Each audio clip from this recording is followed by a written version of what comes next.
สวัสดีค่ะสุขสันต์วันคริสต์มาส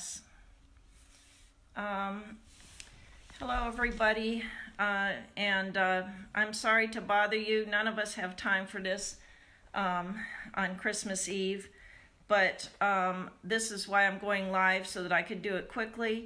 I want to show my solidarity for one of the dissidents who has been kidnapped in a country neighboring Thailand. And I'm saying goodbye to my reporter husband. And to show solidarity with him, I'm wearing the same t-shirt that he was wearing in one of his most recent pictures. So I would like to make the point that this is somebody who is just like you and me. This t-shirt says February 28, 2019, which is the date that dictator Prayut has promised, one of the many dates that he's promised that there will be elections. So this is a person who's in the pro-democracy movement. They were kidnapped, and this was about 2 weeks ago. I just discovered it last night when I was reading some of the posts of some of the dissidents that I follow. And so he was kidnapped along with two associates who are younger than him. He's quite old, in his 70s. And two younger people were kidnapped along with him. Now, I hope that you guys don't get confused with all the other kidnappings I've been complaining about. Another dissident whose name is Sanam Luang was his wife and son, who have nothing to do with his politics, were kidnapped in Thailand. They were returned. We hope the same thing will happen with this dissident, whose name is Ajahn Surachai. And Ajahn means teacher, so his name is Surachai. So the reason that we call him Ajahn is because he gets on social media and lectures about democracy. And I will admit that I have not been following this particular dissident in his lectures about democracy, because you could only listen to so many political broadcasts about a country that's not even your country. However, asking around, I find out that he's an extremely important dissident. So if he's gone, and if he has been assassinated, it's not just a murder, it's not just a human rights abuse, it's an assassination to shut down the pro-democracy movement. It's an assassination like if you kill Martin Luther King. All right, I think I'll start. So his name, once again, is Ajahn Surachai. I don't think I'll even attempt his long last name, although he has an alternative short last name. Let's see, Surachai Saidan. And I'm going to read the letter that his wife wrote today. From Ba Noi, wife of Surachai Sedan, and then his very long name, Dan Watanan Nuson. I feel so worried and concerned about Surachai Sedan, who has gone silent and disappeared for 2 weeks. I can't contact him. Usually I can contact him on Line. Line is an Asian social media platform. I always watch his videos every Tuesday, and I read his I read his messages online. I fear that danger has befallen him, just like the case of DJ Zunho. DJ Zunho was an underground broadcaster kidnapped from a country neighboring Thailand, and he was almost certainly also murdered in the summer of 2016. Back to her letter. And even now, there is no further progress in finding out what happened. But anyway, Surachai used to say in videos last year that he had a price on his head of 10 million baht, which is $300,000. And so he should be careful not go out and around, and that he should just hide where he is. When I learned the news from reading Line of Kun Dong Adachai from Yami and from many other groups, I became more worried and concerned that he and 2 other younger people had fallen into danger, even to their lives. I feel so stressed out I can't sleep. I pray and pray and pray, asking to keep them from danger. I keep the hope that after the election we can have democracy, things will improve, and he can finally come home to live peacefully. I implore those who are involved in the disappearance of Surachai and the 2 younger people, please don't harm them to the point of killing them. Just release them. From Ba Noi, the wife of Surachai Sedang Dan Watana Anuson.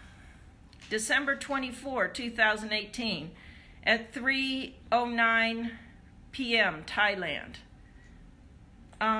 Also, I would like to say, for context, that I've got some background on Ajahn Surachai, if I can find it. I have many open windows here.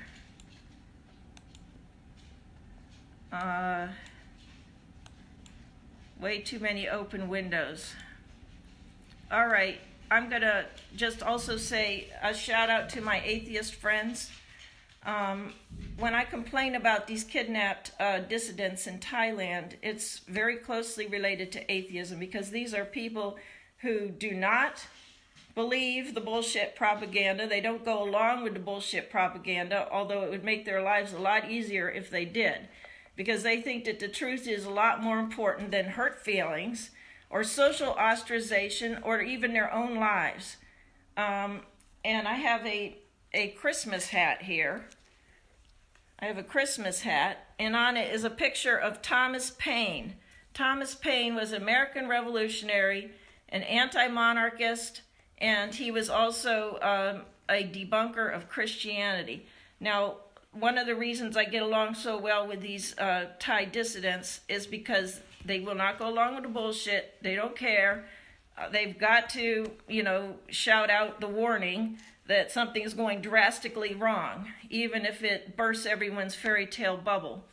Okay, one of the things that Ajahn Surachai did to get himself into trouble and also to burst everybody's bubble was, this is a little bit hard to explain, but there's something called Eye-Opening Day in Thailand.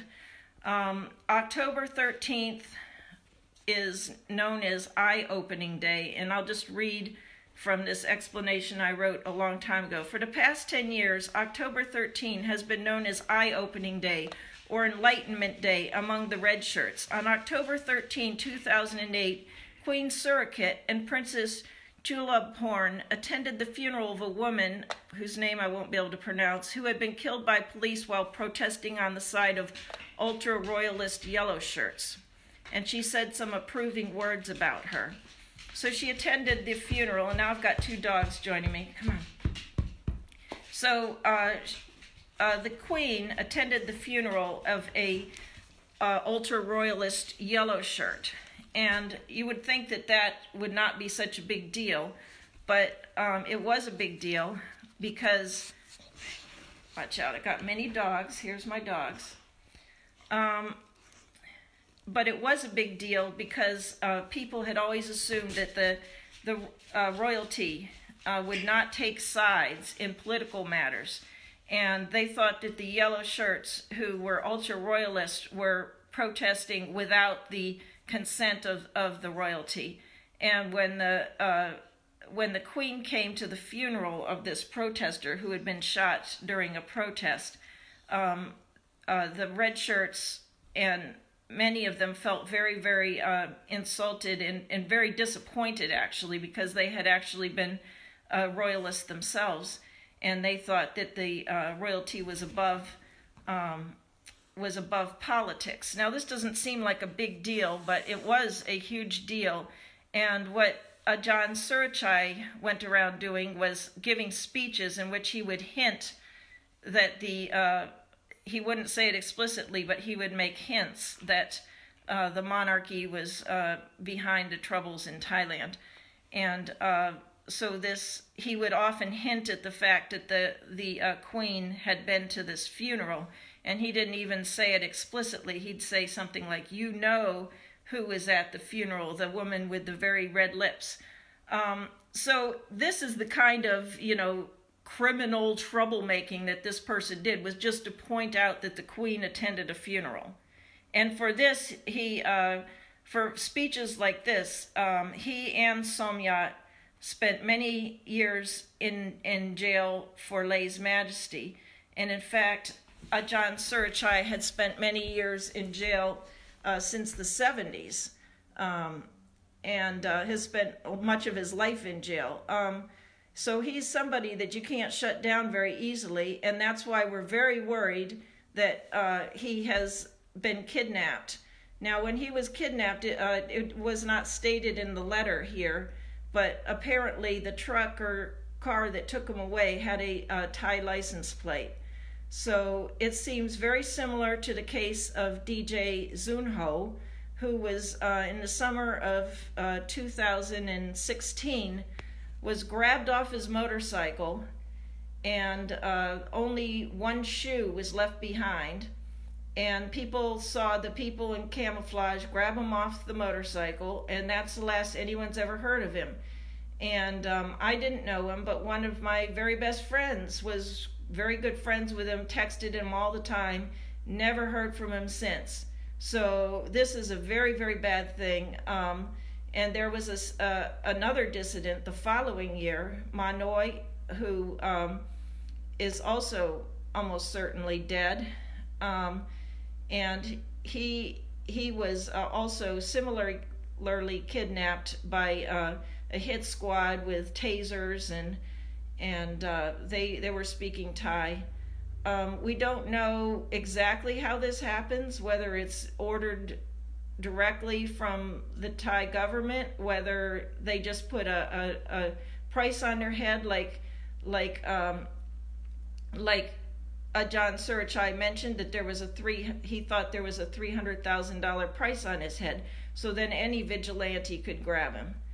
I know that all of the dissidents I know in Thailand, the ones who are just putting on shows about democracy and calling for elections, like by wearing a shirt like this one, like he was wearing in recent days, that puts their lives in danger. And so we're just going to make a big fucking deal out of it every single time they try to kill another dissident in Thailand. And Christmas, whatever, they like to do it before Christmas. That's when they threw Pai Dao Din in jail. They think the world's going to be distracted, and none of us have time for this. None of us have time for it. But believe me, it's going to be huge. It's going to be huge. 2 days from now, I do have a whole lot of time. And I'm going to be shouting about it to all the international organizations and writing to the newspapers. And this is a Jamal Khashoggi type situation. And the world is suddenly tired of ignoring the Jamal Khashoggi type situations. Jamal Khashoggi, in fact, had been on his social media, I forget what kind he was using, discussing anti-monarchist things, and that is probably the reason that he was hacked to death. It's disgusting. And the royalty, it kind of takes the magic off the royalty to see this kind of stuff happening. As if, there was ever any magic around royalty for us Americans. There isn't. It's like a Ku Klux Klan, where they just attack people who won't accept their place in the order of things as being, subservient and oppressed. Just recently, the Rap Against Dictatorship artists wrote a song that everyone likes so much, and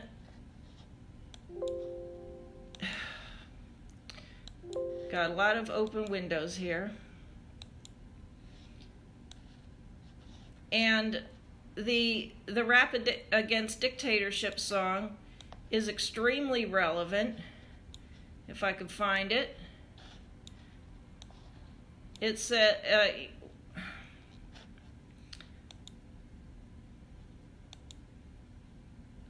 a country where the point of the gun slowly aims at the Adam's apple, a country where they say you have freedom but there is no right to choose, a country where you can't swear even though it's on the tip of your tongue, a country where whatever you do, a leader watches and intrudes, a country where sovereignty has been grabbed away by mean, low-down people, a country where you must choose whether to keep the truth in your mouth or have a gun in your mouth, the country where the king takes pawn in chess, where masses of bad guys shoot at the people.